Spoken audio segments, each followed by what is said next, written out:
مصطفى مصطفى منبع للصفا سيد الأنبياء مشعل في الوفاء كان في عطفه لليتامى دفاع. الحمد للہ وحدہ والصلاة والسلام علی من لا نبی بعد. معزز سامعین، اللہ کا کرم ہوا کہ جمعے کے دن مسلمانوں کے سال نو کا آغاز ہو گیا. حضور اقدس صلی اللہ علیہ وسلم جب نیا مہینہ نیا سال آتا تو یہ دعا پڑھتے تھے جو دعا آج ہم اتباع سنت میں پڑھنے لگے ہیں کہ اللہ کریم ہمارے اوپر سلامتی کی، ایمان کی، امن کا سائبان قائم فرما. یعنی جو سال آ رہا ہے ہم پہ ہمارے اوپر امن کا، ایمان کا، سلامتی کا، اسلام کا سائبان قائم فرما. ہمیں وہ کام کرنے کی توفیق دے اس شروع ہونے والے سال میں جن پہ تو راضی ہوتا ہے، اور ان کاموں سے بچنے کی توفیق دے جن سے شیطان راضی ہوتا ہے. مسلمانوں کے سال نو کا آغاز محرم سے ہوتا ہے. آپ ہمارا المیہ دیکھیں کہ اس وقت اگر پاکستان کی 22 کروڑ عوام ہے تو کتنے لوگوں کو پتہ ہوگا کہ مسلمانوں کے سال نو کا آغاز ہو چکے. جنوری آئے گی تو ہمارا میڈیا، ہمارا پرنٹ میڈیا، الیکٹرانک میڈیا، ہمارے جگہ جگہ پہ نیا سال مبارک، ہیپی نیو ایئر. ہوتا یوں ہے کہ جب کوئی قوم اپنے دین کی دعوت چھوڑ دیتی ہے تو پھر اس کو دوسروں کے دین کے تابع چلنا پڑتا ہے. یہ مزاج ہے. جو بھی قوم اپنے دین کی دعوت چھوڑ دے گی اس کو اب دیہاتوں میں چلے جاتا. آپ پوچھیں کون سا مہینہ ہے تو وہ ہندی مہینہ بتائیں گے. بھادوں کی تاریخ یہ ہے، ساون کی تاریخ یہ ہے. شہروں میں آ جائیں تو وہ آپ کو بتائیں گے کہ اب اگست کی تاریخ یہ ہے. لیکن کوئی نہیں بتا سکے گا کہ ذی الحج کی تاریخ کیا ہے. ہماری تاریخ کا مہینہ ذی الحج ہوتا ہے. ساون بھادو ہندوؤں کے ہیں، جنوری فروری انگریزوں کے ہیں. اس کے مقابلے میں اللہ کے محبوب نے ہمیں غیروں کی اقتداء میں زندہ رہنے کا طریقہ نہیں سکھایا کہ ہم کسی کے کمین بن کے رہیں. ہمارے پاس ایک مہینہ. اچھا پھر آپ پوچھیں کہ جا کے پوچھیں کہ عیسوی اعتبار سے کون سا سال ہے تو ہر آدمی کہے گا 2020. ہجری کے اعتبار سے کون سا سال ہے تو آپ حیران ہوں گے کہ 22 کروڑ میں سے شاید 20 کروڑ کو بھی ہجری سال کے، جو مسلمانوں کا سال، جب مسلمانوں کے کیلنڈر کا آغاز ہوا تو سیدنا فاروق اعظم رضی اللہ عنہ نے تجویز دی تھی کہ ہمیں عیسائیوں کے پیچھے نہیں چلنا چاہیے. عیسوی مہینوں کی بجائے ہمیں اپنا سال کا آغاز کرنا چاہیے. تو پھر اس کے لیے مشورے ہوئے کہ آپ کی ولادت کا مہینہ، آپ کی بعثت کا مہینہ، آپ کے کون سا مہینہ قرار دیا جائے. تو فاروق اعظم نے کہا کہ ہجرت جب مسلمانوں نے کی تھی تو ہمیں ہجرت کو بنیاد بنانا چاہیے. تو ہجری سال کا آغاز ہو گیا. ہجری سال عیسوی کے مقابلے میں دیا گیا. ذی الحج، محرم، صفر، ساون، بھادو اور جنوری فروری کے مقابلے میں دیے گئے.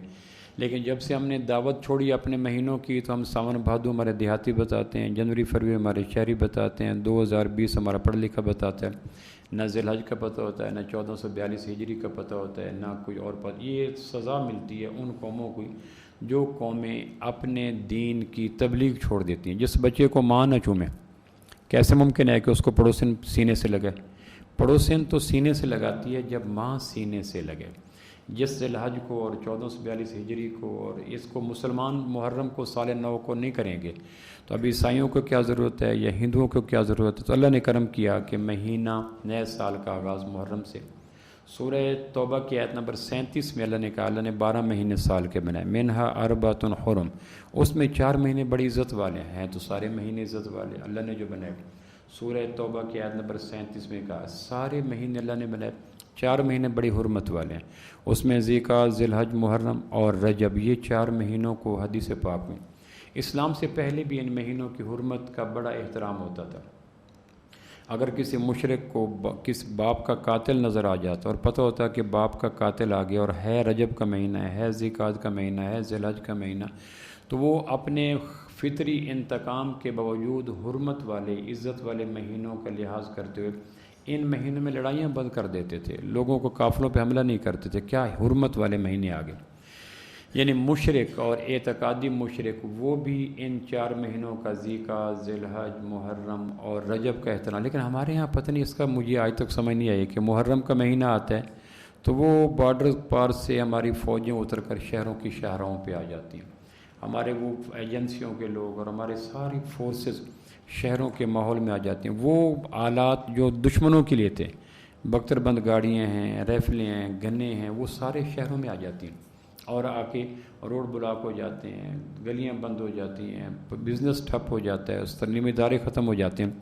دنیا کا میڈیا اب کوئی بھی بات کسی آدمی کی تنہائی میں ذاتی نہیں رہی، میڈیا نے ایک کمرے کو بلکہ دنیا کو گلوبل ولیج بنا دیا۔ اب جب دنیا دیکھتی ہے کہ مسلمانوں کے سال نو پہ خوش ہونے کی بجائے ان کی بستیوں میں فوج اتر آئی ہے، رینجر اتر آئی ہے، پی سی اتر آئی ہے، پولیس اتر آئی ہے، گنے آ گئی ہیں، بختر بند گاڑیاں آ گئی ہیں، فلاں فلاں آ گئے، اور ایک منی جنگ کا سماں ہو جاتا ہے، بارڈر بغیر محفوظ ہو جاتے ہیں، اربوں کا بجٹ لگ جاتا ہے، خربوں کا بزنس فلاپ ہو جاتا ہے، تعلیمی ادارے سرکاری ادارے بند ہو جاتے ہیں، ایک ٹینشن کی فضا کریٹ ہو جاتی ہے، ایک اندر ایک پریشانی کی۔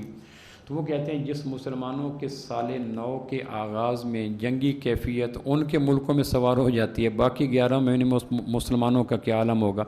تو کتنا ایک بیڈ امپیکٹ اور برا امیج دنیا انسانیت کے نام مسلمانوں کے سال نو پہ جاتا ہے۔ ہم اس پہ غور کریں تو اسلام کا سارا تاثر اور اسلام کا سارا پیغام دریا برد ہو جاتا ہے۔ وہ کہتے ہیں یہ جس مسلمانوں کے سال نو کے پہلے دن میں ان کی گاڑیاں اور ان کی گلیاں، پاکستان میں آپ دیکھتے ہیں جب محرم آتا ہے تو 10 دن میں خربوں روپے کا بزنس فلاپ ہو جاتا ہے، اربوں روپے کی انویسٹمنٹ لگ جاتی ہے فوجوں کو آنے میں، پولیس کو آنے میں، رینجر کے آنے میں، اور بے شمار ایک تناؤ کی۔ اچھا اس کی وجہ کیا ہے؟ تو وجہ صرف ایک ہے، کوئی اور وجہ نہیں۔ میں یہ بات کھلم کھلا عرض کرنے لگا کہ اگر ہم عالمی طور پر اپنا مقام قائم رکھنا چاہتے ہیں اور خربوں خربوں کا بجٹ بچانا چاہتے ہیں اور مسلمانوں کے نزدیک اسلام کا ایک سلامتی کا پیغام قائم رکھنا چاہتے ہیں، اور گزرگاہوں کو، شاہراہوں کو، گلی محلوں کو، بازاروں کو، چوکوں کو، چوراہوں کو، معاشرتی رویوں کو، سماجی زندگی کو اور رواں دواں زیست کو قائم رکھنا چاہتے ہیں اور اقوام عالم میں معتبر ہونا چاہتے ہیں، تو صرف ایک کام کر دیں۔ وہ کام کیا ہے کہ عبادت کو عبادت گاہوں کے اندر بند کرنے کی پابندی لگا دیں، نتھنگ ایلس، کچھ نہیں ہے۔ اگر سال کے 12 مہینے نماز عبادت گاہ کے اندر ہے، حج عرفات کے اندر ہے، روزہ مسجدوں کے اندر ہے، افطاری گھروں کے اندر ہے، تراویح مسجدوں کے اندر ہے، تو یہ 10 دن جب عبادت گاہوں سے پھسل کر چوکوں پہ آتی ہے، چوراہوں پہ آتی ہے، گلیوں میں آتی ہے، محلوں میں آتی ہے، روڈز پہ آتی ہے، مین روڈز پہ آتی ہے، تو پھر یہ ایک تجاوزات شروع ہو جاتے ہیں۔ اس لیے ایک ہی طریقہ ہے خربوں خربوں کا بجٹ بچانے کا، اسلام کے امیج کو قائم رکھنے کا، رینجر کو مقام پہ رکھنے کا۔ کہاں سے ہمارے پاک باز، پاک دل، نیک فطرت جوان بلندیوں سے اتر کر فیصل آباد کے مین روڈ پہ آ جاتے ہیں، ہمارا جیل روڈ بلاک ہو جاتا ہے، 8 بازار بلاک ہو جاتے ہیں، انسانی زندگی کی شہرک کے اوپر انگوٹھا آ جاتا ہے۔ تو ان تمام کے بچانے کا ایک ہی طریقہ ہے کہ ایک آرڈیننس پاس کر دیا جائے کہ سال کے 11 مہینے 20 دن اگر عبادت گاہوں کے اندر ہو سکتی ہے تو 10 دن کی عبادت کو، جو کہ عبادت ہے جو کرنے والوں کے نزدیک، تو ہر عابد کو، عیسائی کی عبادت کلیسا گھر میں رہتی ہے، ہندو کی عبادت گرجا گھر میں رہتی ہے، مسلمانوں کی عبادت مسجدوں میں رہتی ہے، تو ہر عبادت کے لیے ایک مقام ہے، عید گاہیں ہیں۔ ان عبادت گاہوں کے اندر عبادات کو اگر قائم کرنے کی پابندی لگا دی جائے تو یقین جانے ہمارا معاشرتی رویے بھی ٹھیک ہو سکتے ہیں، سماجی رویے بھی ٹھیک ہو سکتے ہیں، بزنس کا پہیہ بھی چلتا رہے گا، اور فوجیں بھی اپنے مقام پہ رہیں گی، فورسز بھی اپنے مقام پہ رہیں گی، عالمی امیج بھی ہمارا ٹھیک ہو جائے گا، اور سال نو کا آغاز بھی امن، محبت اور پیار کے ساتھ ہو جائے گا۔ اس لیے اگر اس کی کوشش نہ کی گئی تو یہ پھیلاؤ بڑھتا چلا جائے گا۔ اس لیے شیخ سعدی نے لکھا ہے کہ شروع میں جب چشمہ پھوٹتا ہے کسی پہاڑوں کے بیچ میں تو سوئی کا نکا رکھ دیا جائے تو وہ چشمہ بند ہو سکتا ہے۔ شروع میں بالکل سوئی کے دھار کی طرح وہ پانی نکلتا ہے۔ اگر شروع میں اس کو ہیل اپ نہ کیا جائے، بند نہ کیا جائے، تو بعد میں شیخ سعدی لکھتے ہیں کہ ہاتھی پہ بیٹھ کر بھی اس چشمے کے اوپر سے گزرنا چاہیں تو چشمہ اس کو بہا کے لے جائے گا۔ ایک ہی طریقہ تھا، رہے گا، اور یہ ایک لاجک ہے، منطق ہے، مساوات ہے، انسانی دستور ہے، فطرت ہے کہ عبادت کو عبادت گاہوں میں رہنا چاہیے۔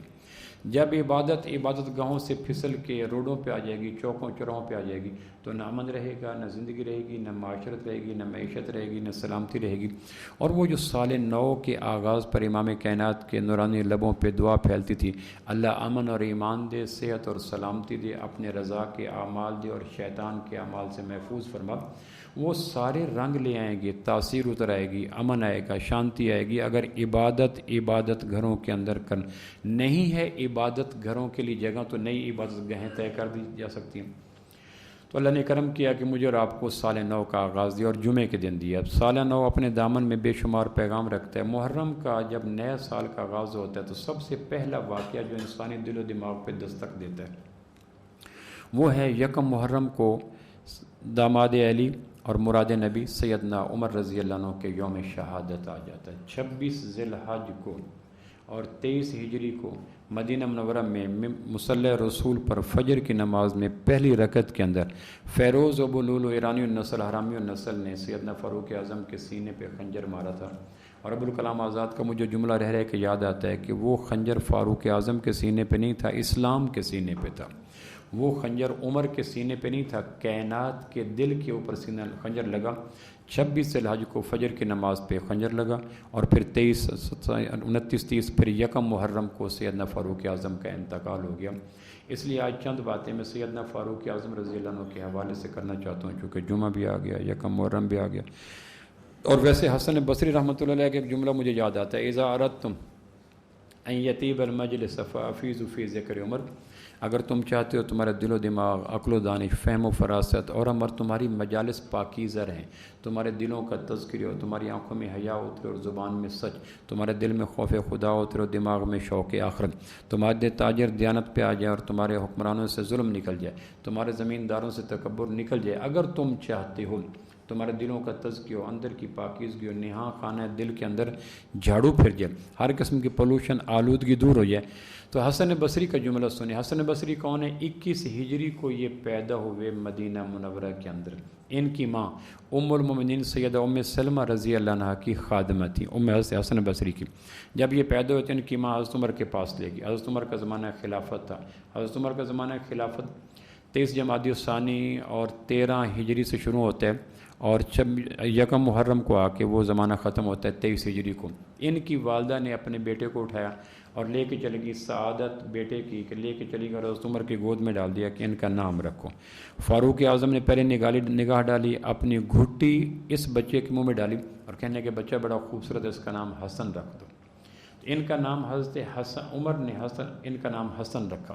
صحابہ کا زمانہ تھا، 7 ہماری مائیں زندہ تھیں، یعنی حضور اقدس صلی اللہ علیہ وسلم کی 7 ازواج مطہرات اس وقت زندہ تھیں جب حسن بصری پیدا ہوئے، اور ان 7 میں سے ایک ہماری ماں ام سلمہ رضی اللہ عنہا کی نوکرانی تھی ان کی ماں۔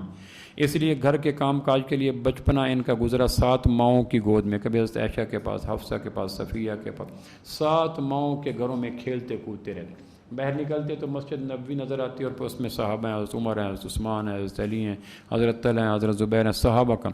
مدینہ کے گلیوں میں جاتے تو تابعین کے دینی حلقے نظر آتے، تو ان کے اندر اور باہر نور، نگت، پاکیزگی اترتی رہی۔ اس لیے امام جعفر صادق رضی اللہ عنہ رحمۃ اللہ علیہ کا قول ہے کہ حسن بصری کی باتوں میں نبیوں کی خوشبو آتی ہے، یعنی ان کا قول یہ تھا، حسن بصری کی باتوں میں نبیوں کی خوشبو آتی ہے۔ ابن سیرین رحمۃ اللہ علیہ کے دور کے یہ ہم اثر ہے، ابن سیرین اور حسن بصری۔ ابن سیرین خوابوں کے ماہر ہیں۔ حسن بصری رحمۃ اللہ علیہ کو ایک خواب ہے، انہوں نے خواب ڈائریکٹ ابن سیرین سے پوچھنے کی بجائے ایک نوکر کو بھیجا کہ میرا نام نہ لینا، اور انہیں کہنا کسی کو خواب ہے، اس کی تعبیر کیا ہے۔ خواب کا ظاہر بڑا ایسا تھا جو ناقابل بیان یا ناقابل اشاعت تھا۔ وہ آدمی گیا اور اس نے جا کے ابن سیرین سے کہا کہ مجھے خواب آیا کہ کیا کہ گندگی کا ڈھیر ہے، اور اتنی بدبودار گندگی کا ڈھیر ہے کہ مت پوچھیں۔ اس کے اوپر میں کھڑا اور میرے جسم کے اوپر تانا بانا ایک بھی لباس نہیں ہے، مادر زاد الف ننگا کھڑا، اور میرے ہاتھ میں ڈھول ہے اعلیٰ موسیقی، اور میں ڈھول کو دیوانہ وار پیٹ رہا ہوں۔ میرے ڈھول کی آواز دور تک جاتی ہے اور خلق خدا دیوانہ وار بھاگ کے آ رہی ہے، اور جب وہ میرے پاس آتی ہے تو میرے ڈھول کی آواز کو سن کر وہ بھی لباس پہن کر ننگے ہو کر گندگی کے ڈھیر پر ناچنا شروع کر دیتے ہیں۔ اب دیکھیں بظاہر اس خواب کا جو اٹھان ہے، ٹیون اپ ہے، گرون اپ ہے، وہ کوئی اچھی تو نہیں ہے، بظاہر ایسا تاثر پیدا ہوتا ہے۔ گندگی کا ڈھیر، ننگا آدمی، ہاتھ میں ڈھول، موسیقی کا آلہ، خلق خدا کا آنا، ان کا ننگا ہو کے رقص کرنا، بادی نظر میں تو یہ خواب کے کوئی گڈ سائن نہیں ہے۔ تو ابن سیرین رحمۃ اللہ علیہ نے پوچھا خواب تمہیں آیا ہے؟ اس نے کہا جی مجھے آیا۔ ابن سیرین کے دائیں بائیں شاگرد بیٹھا کرتے تھے خوابوں کی تعبیر لکھنے کے لیے، تو انہوں نے کہا مبارک ہو امت کو ایک اور حسن بصری مل گیا۔ ابن سیرین کہنے لگے مبارک ہو امت کو ایک اور حسن بصری مل گیا۔ انہوں نے کہا کیسے؟ انہوں نے کہا یہ خواب اس دور میں حسن بصری کے علاوہ کسی کے شان ہے نہیں، اگر تمہیں آیا ہے تو اللہ نے خوش ہو کر امت کو ایک اور حسن بصری عطا کر دیا، چونکہ خواب کی اٹھان اور خواب کا گیٹ اپ اور خواب کا سیٹ اپ اور خواب کی گروتھ اور خواب کی پاکیزگی وہ اتنی بلند ہے کہ حسن بصری کے جسم کے علاوہ اس خواب کی پوشاک کسی وجود پہ فٹ نہیں آ سکتی۔ اس نے جب دیکھا کہ معاملے کی گہرائی تک ابن سیرین پہنچ گیا تو انہوں نے کہا جی سچی بات ہے، خواب تو انہیں کو آیا تھا، لیکن خواب کے ظاہر کے سے خوف سے ہو کر انہوں نے کہا تھا اپنا نام لینا۔ انہوں نے کہا میں تو کہہ رہا تھا کہ خواب کی جو پوشاک ہے وہ حسن بصری کی روح کے علاوہ کسی کے اوپر فٹ نہیں آتی۔ انہوں نے کہا اس کی تعبیر کیا ہے کہ تعبیر یہ ہے کہ گندگی بدبودار ڈھیر سے مراد ہے دنیا، اور دنیا حسن بصری کے پاؤں کے نیچے ہے، جسم پہ ذرہ بھی نہیں آ سکے۔ اس دور میں کوئی شخص ایسا نہیں ہے، فرمانے لگے حسن ابن سیرین، کہ جس کے وجود پہ ہلکی سی بھی تار یا تانا بانا دنیا کی محبت کا نہ ہو۔ یہ حسن بصری کا مقام ہے کہ جس کے وجود ننگا ہے، اس کا مقصد یہ ہے کہ اس کے اوپر دنیا کی محبت کا ذرہ بھی نہیں ہے، اور دنیا ان کے پاؤں کے نیچے ہے، اور ڈھول اس بات کی نشانی ہے کہ وہ دین کی دعوت کا پیغام دے رہے ہیں، اور خلق خدا کا شرق غرب سے آنا اس بات کی نشانی ہے کہ ان کی آواز پہ خلق خدا میں مرجعیت ہے، محبوبیت ہے، شان ہے، اور لوگ دیوانہ وار بھاگ کے آ رہے ہیں، اور لوگ ان کی بات سن کر جو بے لباس ہو جاتے ہیں۔ یہ توبہ طیب ہونے کی نشانی ہے کہ حسن بصری کی بات سننے کے بعد لوگ توبہ طیب ہو جاتے ہیں۔ تو ابن سیرین نے یہ کہا کہ حسن بصری کا ایک جملہ ہے جو مجھے بڑا، یعنی مجھے پہلی دفعہ جو حسن بصری سے پیار ہوا، میں اپنی بات عرض کر رہا ہوں، ذوق کی بات، تو مجھے حسن بصری کی اس جملے کی وجہ سے ہوا جو میں بھی آپ کو سنانے لگا ہوں۔ حسن بصری کی جو فضائل، مقام، محدث بھی ہیں، فقیہ بھی ہیں، صحابی بھی ہیں، تابعی بھی ہیں، اور 110 ہجری میں ان کا انتقال ہوا، بلا درجے کے انسان ہیں، صوفیاء کے سرخیل ہیں، ان کی کئی حیثیتیں ہیں، کئی جہتیں ہیں، کئی پہلو ہیں، کئی رنگ ہیں، کئی اس سے تنویریں نکلتی ہیں۔ لیکن حسن بصری کا جو ایک قول ہے نا، جس کی وجہ سے مجھے جنوں کی حد تک حسن بصری سے میں اپنی بات کر رہا ہوں، محبت پیدا، وہ یہ قول ہے، وہ یہ کہا کرتے تھے اذا اردت من یطیب المجلس فافیض فی ذکر عمر، اگر تم چاہتے ہو تمہارا دل پاک ہوں تو عمر کی باتیں کیا کرو رضی اللہ عنہ۔ مجھے اس جملے کے بعد حسن بصری سے بڑا پیار ہوا، یقین جان۔ یعنی حسن بصری کی میں نے ذات اس لیے بتائی کہ حسن بصری کا جملہ وہ نہیں ہے جس کو ایک بادی و نظر میں سن کے ٹال دیا جائے۔ اذا اردتم ان یطیب المجلس، تم اگر چاہتے ہو تمہاری سوچیں، جذبے، رویے پاکیزہ ہو جائیں، تمہارا دیکھنا، بولنا، سننا، سوچنا پاکیزہ ہو جائے، تمہارا لینا دینا، گیو اینڈ ٹیک پاکیزہ ہو جائیں، تمہارے معاملات، اخلاقیات، اعتقادات آدمی میں پولوشن اترتی ہے نا، جس طرح جسم پہ پولوشن آتی ہے، اگر تم چاہتے ہو تمہارا نہاں خانہ دل میں پاکیزگی اتری، تطہیر ہو جائے، پاکیز ہو جائے، دھل جائے، کوثر و تسنیم سے اجلی ہو جائے، تو حسن بصری جیسے بالغ نظر تابعی کے نزدیک تابعی ہیں۔ حسن بصری نے سینکڑوں صحابہ کی زیارت کی، 110 ہجری تک صحابہ رہے ہیں، 110 ہجری کو آخری صحابہ فوت ہوئے۔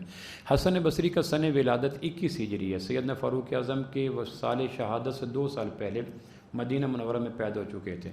اچھا، پھر ان کی ماں نے ان کو حضرت ام سلمہ کی نوکرانی تھی، وہ گھر میں جیسے چھوٹے بچے کو خادمیں چھوڑ کر جاتی ہیں باہر سودا لینے کے لیے، تو ان کی خوش بختی کہ ماں ان کو چھوڑ کے گئی سودا لینے کے، اور انہوں نے بھوک سے رونا شروع کر دیا۔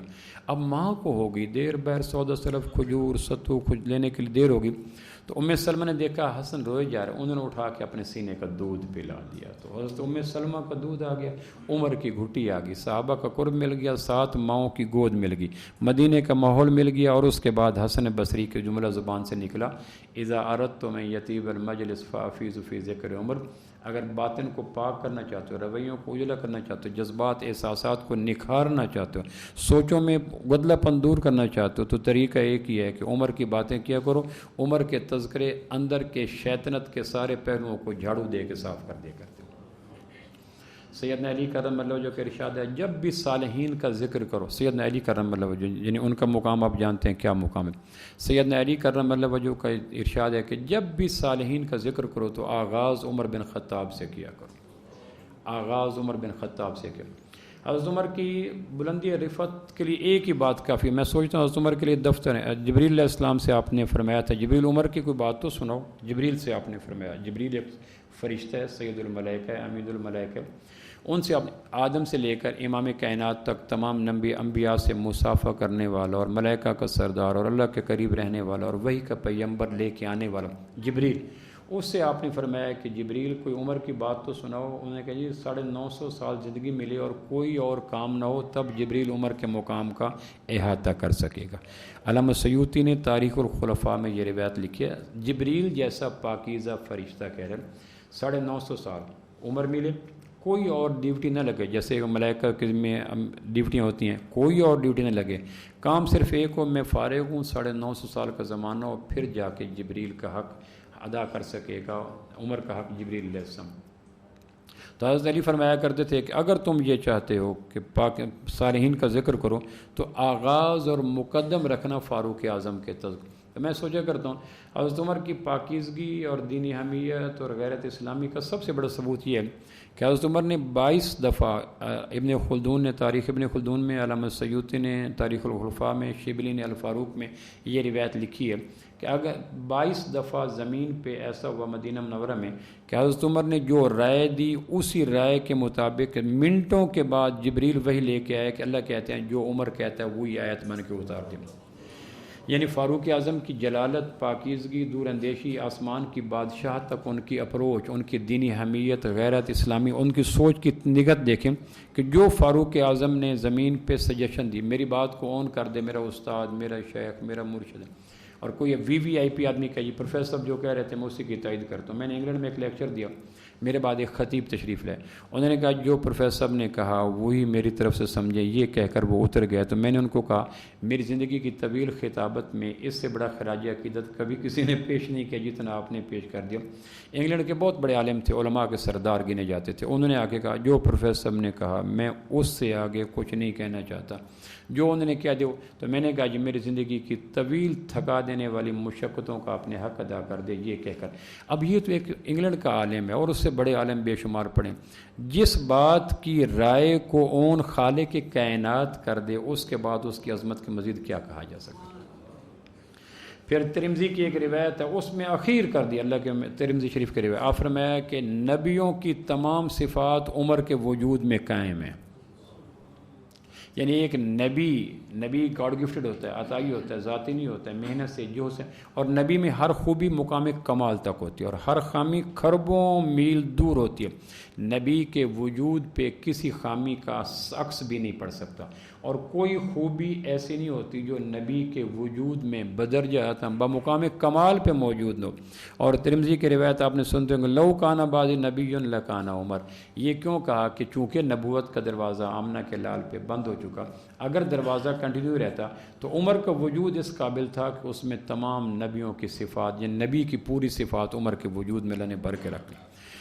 تستر کا محاصرہ ہوا عہد فاروقی میں تو یہ ہرمزان گرفتار ہو گیا ہے. ہرمزان ایرانی ایک گورنر تھا، اس کو احنف بن قیس اور انس بن مالک، احنف بن قیس تابعی تھے، انس بن مالک صحابی تھے، یہ گرفتار کر کے لائے اس کو ہرمزان کو. یہ گورنر تھا ایران کا. جب مدینہ پہنچا تو اس نے آتے ہی کہا کہ عمر کہاں ہے. میں ان کے ذہن میں خوف تھا کہ جس طرح ایرانی بادشاہ قلعوں میں، حصار میں، محلات میں اور قالینوں پہ رہتے تھے، ان کے ذہن میں ہوگا کہ عمر کے لیے بھی ایک محل ہوگا، محل پہ چوبدار ہوں گے، خاکوار ہوں گے، سایہ دار ہوں گے. تو انہوں نے آ کے کہا عمر کہاں ہے. تو حضرت عمر رضی اللہ مسجد نبوی کے سادہ کچے معصوم صحن پہ ہاتھ کا تکیہ بنا کے دائیں کروٹ لے کے سوئے ہوئے تھے ٹانگوں کو فولڈ کر کے. تو حضرت انس بن مالک نے بے نیازی سے کہا وہ سوئے ہوئے ہیں امیر المومنین. سب سے پہلے امیر المومنین کا ٹائٹل حضرت عمر رضی اللہ عنہ کو ملا. حضرت صدیق اکبر خلیفہ تھے. گورنر مصر کے گورنر نے عدی بن حاتم کو، حاتم تائی کے بیٹے کو بھیجا مدینہ منورہ کہ جا کے حضرت عمر سے فلاں کام کے بارے میں مشورہ کر کے ہو. ایک روایت میں آتا ہے کہ حضرت عمر نے گورنر مصر کو کہا تھا کہ 2 ذہین بندے میرے پاس بھیجو، میں مصر کے تفصیلی حالات لینا چاہتا ہوں. ان میں ایک عدی بن حاتم تھے، حاتم تائی کا بیٹا عدی. جب یہ پہنچے تو عمر بن عاص رضی اللہ مسجد نبوی میں ملے تو انہوں نے بے ساختہ کہا، عدی بن حاتم نے پہلی دفعہ کہا امیر المومنین کو ہمارا سلام دیں اور کہیں کہ مصر سے آپ کو ملنے کے لیے 2 آدمی آئے ہیں. یہ زندگی میں پہلی دفعہ فاروق اعظم کے لیے جو ٹائٹل کا انتخاب ہوا یہ عدی بن حاتم نے حضرت عمر کو 14 ہجری میں، حضرت عمر کی جو 13 ہجری کو ہے خلافت، 14 ہجری کو کم بیش، عدی بن حاتم نے کہا کہ ان سے کہیں امیر المومنین سے کہ مصر سے 2 آدمی ملنے کے لیے آئے. اتنے میں حضرت عمر رضی اللہ گھر سے باہر نکلے تو عمر بن عاص نے کہا امیر المومنین. حضرت عمر خوش ہو گئے. حضرت عمر نے کہا کس نے کہا امیر؟ تو انہوں نے کہا عدی نے کہا. انہوں نے کہا واقعی میں مومنین کا امیر ہوں. امیر کس کو کہتے ہیں؟ آپ کے ہاں میرے خیال ہمارے یہاں لفظ امیر کا مفہوم اور ہو جاتا ہے. صحرا میں جو ہوتا ہے نا ڈیزرٹ ایریا میں ریت کا پتہ کوئی نہیں ہوتا، ٹیلے ادھر ہو جاتے ہیں، ہواؤں سے ادھر ہو جاتے ہیں، گڑھے ٹیلے بن جاتے ہیں، ٹیلے گڑھے بن جاتے ہیں. ہموار زمینوں میں پگڈنڈی بنا کے پتہ ہوتا ہے کہ یہ میرا ہے، یہ آپ کا حصہ ہے. میدانوں میں پتہ ہوتا ہے، پہاڑوں میں پتہ ہوتا ہے، لیکن ٹیلوں کے علاقوں میں میرے 10 مربع ہیں، آپ کی 5 لاٹیں، اس کی 20 لاٹیں، تو کیسے پتہ چلے؟ تو ریت تو ہواؤں سے آگے پیچھے ہوتی رہتی ہے. تو عرب صحراؤں کے اندر اپنی حد بندی قائم کرنے کے لیے ریت کے درمیان پتھر چھپا دیتے تھے، بڑے بڑے پتھر. پتھر، ریت تو آگے پیچھے ہو جاتی تھی لیکن پتھر اپنی جگہ رہتے تھے. تو وہ پتھر کو عربی میں امیر کہتے تھے، جو پتھر حد بندی کرتا تھا کہ یہ رقبہ آپ کا ہے، یہ میرا ہے. جس طرح پگڈنڈی یہ میری ہے، یہ آپ کی ہے. تو اس پتھر کو دیکھ کر ہر آدمی کو اپنے رقبے کا پتہ چل جاتا تھا کہ یہ رقبہ میرا ہے، یہ آپ کا نہیں ہے. اور پتھر وہ منزلوں کی نشاندہی کرتا تھا. اس پتھر کو عربی میں امیر کہتے تھے. تو حضرت عمر نے کہا واقعتاً میں امیر المومنین ہوں، میں حق اور باطل میں فرق کروں گا. پہلی دفعہ امیر المومنین کا ٹائٹل حضرت عمر رضی اللہ عنہ کو ملا تھا. تو میں یہ عرض کر رہا تھا کہ اس سے پہلے کیا بات چل رہی تھی جو دائیں بائیں ہوگی؟ گورنر کو گرفتار کرو. وہ میں نے ایک دفعہ آپ کو سنایا تھا نا کہ ایک آدمی نے کہا 2 اللہ کی بڑی نعمتیں ہیں میرے اوپر. اس نے کہا کون سی؟ اس نے کہا ایک تو حافظہ بڑا مضبوط، اس نے کہا دوسری یاد نہیں آ رہی. تو اللہ کا شکر وہ آپ پہ بھی نعمتیں ہیں بشمول میرے. اس نے کہا ایک تو میرا حافظہ بڑا مضبوط، اس نے کہا ماشاءاللہ. دوسری یاد نہیں آ رہی. اس نے کہا پہلی نعمت کا بھی پتہ چل گیا کہ اگر ایک میں نعمت کے بعد دوسری نعمت یاد نہیں آ رہی تو اس نے پہلی نعمت کے وجود پہ بھی خط تنسیخ پھیر دیا. تو ادیب یہ احنف بن قیس اور انس بن مالک رضی اللہ عنہ یہ ہرمزان کو تستر سے گرفتار کر کے ایران سے لے آئے. تو اس نے کہا تمہارے بادشاہ کیا ہیں؟ اس نے کہا بل لنا امیر، ہمارے بادشاہ نہیں ہوتے، ہمارے امیر ہوا کرتے ہیں. بادشاہوں میں تکبر آتا ہے. بادشاہ کے لفظ میں ایک آتا ہے کہ میں ایک اور مخلوق ہوں، تم اور. امیر جو ہوتا ہے وہ لوگوں کو سیدھے راستے پہ چلاتا ہے، ایک دوسرے سے گڑبڑ نہیں ہونے دیتا، فرق رکھتا ہے. یہ آپ کا حد بندی ہے، میری حد بندی ہے. تو انہوں نے کہا ہیں کہاں؟ تو حضرت انس کہنے لگے وہ سوئے ہوئے. تو حضرت عمر دائیں ہاتھ کا تکیہ بنا کے مسجد نبوی کے سادہ و معصوم سے کچے فرش پہ سوئے ہوئے تھے. تو ہرمزان نے یہ منظر دیکھنے لگا، ایک جملہ بولا، وہ اب بھی کتاب میں ملتا ہے ہرمزان کا جملہ، چونکہ گورنر تھا. بادشاہوں کی سوچ میں ایک وسعت ہوتی ہے، افق ہوتا ہے، وسعت ہوتی ہے. تو اس نے حضرت عمر کو دیکھا. حضرت عمر بے نیاز ہو کر دیں. اس کے ذہن میں تھا کہ جو ایرانی بادشاہ ہوتے ہیں، محلات ہوتے ہیں، چوبدار ہوتے ہیں، پہرے دار ہوتے ہیں، خانقاہیں ہوتے ہیں لمبا چوڑا. تو یہاں تو عمر رضی اللہ عنہ کو نہ باڈی گارڈ ہے، نہ کوئی دائیں بائیں ہے. مسجد نبی، کچا فرش، بازو کا تکیہ، دائیں طرف قبلہ رخ کر کے سوئے ہوئے ہیں. تو اس پہ وہ ہرمزان کہنے لگا یہ شخص پیغمبر ہے یا پیغمبروں جیسے اعمال سے اس کا وجود بھرا ہوا لگتا ہے.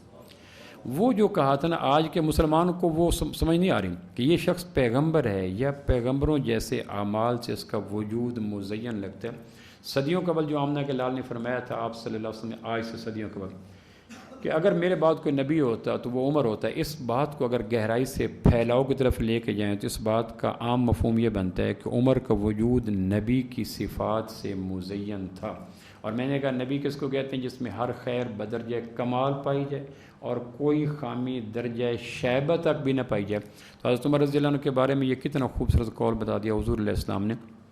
قرطبی نے لکھا قیامت والدن اللہ پاک سب سے پہلے مصافحہ کیسے کریں گے؟ تو کہا سب سے پہلے اللہ پاک سلام عمر رضی اللہ عنہ سے کریں گے. سب سے پہلا جو سلام، قرطبی جیسے بالغ نظر مفسر نے لکھا قیامت والدن اللہ پاک سلام کریں گے. مصافحے کا انداز کیا ہوگا؟ ہاتھ کیسے ہوں گے؟ لیو اٹ، ہم اس بارے میں نہیں جاننا چاہتے، وہ متشابہات میں. لیکن سب سے پہلے جو سلام اور ہینڈ شیک ہوگا امتیوں میں سے، بلکہ قرطبی نے فاما من اوتیا کتابہ بیمینہ جو آیت اس کے ذیل میں لکھا کہ قیامت والے دن بنی نوع انسان میں انبیاء کے بعد دائیں ہاتھ میں سب سے پہلے نامہ اعمال فاروق اعظم کے ہاتھ میں دیا جائے گا. دائیں ہاتھ میں سب سے پہلے نامہ اعمال.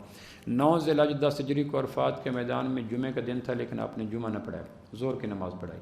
اس میں خطبہ حجۃ الوداع آپ نے دیا جبل رحمت پہ. جبل رحمت میں جب خطبہ حجۃ الوداع مکمل ہوا تو جبریل ہے کہ یا رسول اللہ صلی اللہ علیہ وسلم، اللہ نے آپ کے صحابہ کو دیکھا ظاہر باطن سے، رکوع سجود میں، قیام میں، معاملات میں. اللہ کہتے ہیں اولئک المؤمنون حقا، میں گواہی دیتا ہوں یہ پکے مومن ہیں. ایک بات میں ویسے عرض کر دوں کہ تاریخ کی باتوں پر قرآن کی آیات کو آگے پیچھے کرنا یہ کفر کی علامات میں سے ایک علامت ہے. کبھی بھی تاریخی روایات پر قرآن کی آیات کی میخ نہ کریں. قرآن نے کہہ دیا اولئک المؤمنون حقا، یہ پکے مومن ہیں. تو آدمی تبری کو بنیاد بنائے، فلاں کو بنیاد بنائے، فلاں نے یہ لکھا. تو تاریخی روایات اب کوئی آدمی کہے جی کہ تاریخ، تو تاریخ مسلمانوں کے نزدیک مطالعہ تاریخ کا انداز اور ہے، کافروں کے نزدیک مطالعہ تاریخ کا انداز اور ہے. ہم تاریخ کو قرآن کی لونڈی سمجھ کے پڑھا کرتے ہیں، قرآن کے مساوی، متصادم یا برابر سمجھ کے نہیں پڑھا کرتے. ہمارے ہاں تو اگر کوئی حدیث بھی قرآن سے ٹکرا جائے، حدیث قول رسول تم اس حدیث کی بھی تعویل کر کے دیں بیں کر دیتے ہیں، قرآن کی آیات کو آگے پیچھے نہیں کرتے. اس دور کا عالمیہ یہ ہے کہ کچھ تاریخ گزیدہ لوگوں نے تاریخ پڑھ کر تاریخ کے آئینے میں صحابہ کا مقام پر رکھنے کی کوشش کی تو قرآن نے کہہ رہا تھا اولئک المؤمنون حقا، یہ پکے مومن ہیں، اور تاریخ کہتی ہے نہیں یہ تو قتل بھی کرتے تھے، گالیاں بھی دیتے تھے، جھوٹی حدیثیں بھی گھڑتے تھے۔ اب اگر وہ تاریخ کی روایت کے بعد چارج شیٹ صحابہ پہ لگائی جائے تو وہ صحابہ تو کجا ایک عام انسان بھی اس سے انسان نظر نہیں آتا، کجا کے مقام ثابت۔ تو اس پہ 10 ہجری کو حضرت عمر کا جبریل نے کہا یا رسول اللہ جتنے بھی صحابہ اللہ نے سب کو کہہ دیا میں سب پہ راضی ہوں، لیکن عمر تو آج گولڈ میڈل لے کے چلا گیا، عمر تو گولڈ میڈل لے گیا۔ سیدنا صدیق اکبر رضی اللہ کی وفات کے بعد سیدنا فاروق اعظم خلیفہ بنے۔ خلافت بنتے ہی 3 باتیں ارشاد فرمائیں۔ میں کبھی سوچتا ہوں، میں اور ایک دفعہ مولانا طارق جمیل جا رہے تھے جنگ میں کسی جگہ بیان کرنے کے لیے، تو میں نے کہا مولانا ایک دفعہ حضرت عمر نے، ایک آدمی آیا اس نے کہا میں اپنی بیوی کو طلاق دینا چاہتا ہوں۔ ایک آدمی نے حضرت عمر رضی اللہ عنہ کے دور میں کہا بیوی کو طلاق دینا چاہتا ہوں۔ تو حضرت عمر نے کہا کیوں؟ اس نے کہا یہ میرے تصوراتی معیار پہ پورا نہیں اترتی، میں نے جو سوچا تھا نا آنکھ ایسی ہوگی، ناک ایسی ہوگی، گردن ایسی ہوگی، قد ایسا ہوگا، پیشانی ایسی ہوگی، تو میرے تصوراتی معیار پہ پورا نہیں اترتی، میں طلاق دینا چاہتا ہوں۔ تو حضرت عمر نے کہا تھا کہ میاں بیوی کے تعلقات تصوراتی معیار پہ نہیں چلتے، گیو اینڈ ٹیک پہ چلا کرتے ہیں۔ اگر تصوراتی معیار پہ کہ میں نے جو ایک سوچا تھا ذوق جمالیات میں کہ میری بیوی ایسی ہوگی، تو اگر یہ بنیاد تمہاری بیوی کو دے دی جائے تو کسی عورت کے معیار جمالیات پہ دنیا کا کوئی مرد پورا نہ اترے، بانگیں دیتے پھریں۔ یہ شکر کرو کہ اللہ نے بیویوں کی بنیاد نہیں بنائی۔ اس لیے میاں بیوی کے تعلقات کی بنیاد ذوق جمالیات نہیں ہوتی، ذوق جمالیات کی بنیاد محبوبہ کے لیے ہوتی، بیوی کے لیے نہیں ہوتی۔ جس کے ساتھ زندگی کے 50 سال گزارنے ہو، اونچ نیچ دیکھنی ہو، وہاں اگر محبوبہ کا بنیاد رکھ کر آدمی دیکھنا شروع کر دے تو طلاقیں اور خلا اور سپریشن اور یہ بڑھ جاتا ہے۔ اس لیے حضرت عمر نے کہا کہ میاں بیوی کے تعلقات کی بنیاد گیو اینڈ ٹیک پہ ہوتی ہے، میاں بیوی کے تعلقات کی بنیاد تصوراتی معیار پہ نہیں ہوتی۔ تو مولانا مجھے کہنے لگے یار اگر میرے بس میں ہوتا نا تو میں ہر نکاح خواں کے پاس پڑے ہوئے نکاح کے رجسٹر کے ہر کاغذ پہ یہ جملہ ضرور لکھوا دیتا کہ میاں بیوی کے تعلقات کی بنیاد تصوراتی معیار پہ نہیں ہوتی، لو دو کی بنیاد پہ ہوا کرتے۔ لیکن کہنے لگے ترجمہ کوئی سوکھا کر لفظ اوکن، یہ سمجھ کوئی نہیں ہم نے کسی نے مجھے کہنے لگے کہ یہ جو ترجمہ آپ نے کہا نا تصوراتی معیار کی بجائے لو دو کی بنیاد، یہ لفظ کو سوکھے کر چاہے سمجھ کو۔ میں نے کہا جی کون سا آپ کے کہنے پہ لکھا جائے، لیکن بعد میں اندازہ ہوا کہ مولانا اگر کہہ دیتے تو شاید پورے ملک کے نکاح کے رجسٹروں پہ بعد کے منظرنامے نے تخلیق کیا کہ لکھا بھی جانا چاہیے تھا۔ لیکن تو حضرت عمر رضی اللہ عنہ جب خلیفہ بنے تو خلیفہ بننے کے بعد 3 باتیں ارشاد فرمائی۔ وہ 3 باتیں میں کہہ رہا تھا میرے بس میں ہوتی ہیں تو وزیر ہاؤس میں اور صدر ہاؤس میں اور گورنر ہاؤس میں اور پارلیمنٹ میں اور سیکریٹریٹ میں اور ہر پارلیمنٹیرین کی پیشانی پہ لکھوا دیتا۔ حضرت عمر نے جو 3 باتیں ارشاد فرمائی تھیں گورنر خلیفہ بنتی، پہلی بات یہ ارشاد فرمائی تھی کہ اللہ میں کمزور ہوں، مجھے طاقتور بنا دے، لیکن طاقت ایسی نہ ہو جس میں ظلم کی آمیزش آ جائے۔ آپ اندازہ کریں حکومت چلانے کے لیے طاقت درکار ہوتی ہے، کمزور آدمی گورنمنٹ نہیں چلا سکتا۔ اب حضرت عمر پہلی بنیاد دے رہے ہیں کہ اللہ مجھے طاقت، میں کمزور ہوں، مجھے طاقتور بنا دے، لیکن ایسی طاقت نہ دینا جس کے اندر ظلم کی آمیزش ہو، چونکہ حدیث میں آتا ہے کہ حکمرانوں کا ظلم مشہور ہوتا ہے، تاجروں کی بددیانتی مشہور ہوتی ہے، کاشتکاروں کا تکبر مشہور ہوتا ہے، مولویوں کا حسد مشہور ہوتا ہے، اور عورتوں کا آپس میں وہ جو ایک بات اور اوپر سے اور کرنا اور اندر سے اور کرنا وہ مشہور ہوتی ہے، تو ظلم مشہور ہوتا ہے حکمرانوں کا۔ تو حضرت عمر کہہ رہے تھے یا اللہ مجھے طاقت، میں کمزور ہوں، مجھے طاقت دے، لیکن ایسی طاقت جس میں ظلم کی آمیزش نہ ہو۔